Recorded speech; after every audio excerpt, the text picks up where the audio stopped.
যুক্তরাষ্ট্রের সঙ্গে চলমান উত্তেজনার রেশ ধরে সৌদি আরবে একের পর এক ড্রোন হামলা চালাচ্ছে ইরান।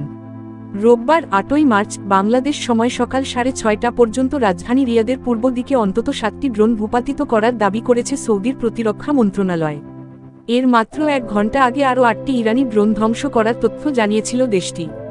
উপসাগরীয় দেশগুলোর আকাশসীমা ব্যবহার করে যুক্তরাষ্ট্র কোনো হামলা না চালালে ইরান পাল্টা আঘাত করবে না বলে গত শনিবার প্রতিশ্রুতি দিয়েছিলেন দেশটির প্রেসিডেন্ট মাসুদ পেজেশকিয়ান।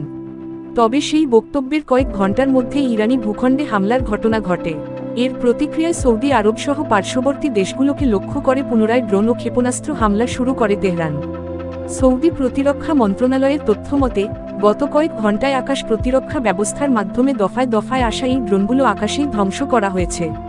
তবে এই হামলার ফলে কোনো প্রাণহানি বা ক্ষয়ক্ষতির বিস্তারিত তথ্য এখনও প্রকাশ করা হয়নি। ইরান মূলত মধ্যপ্রাচ্যে মোতায়েন মার্কিন সামরিক স্থাপনাগুলোকে কেন্দ্র করেই এই হামলাগুলো পরিচালনা করছে বলে ধারণা করা হচ্ছে।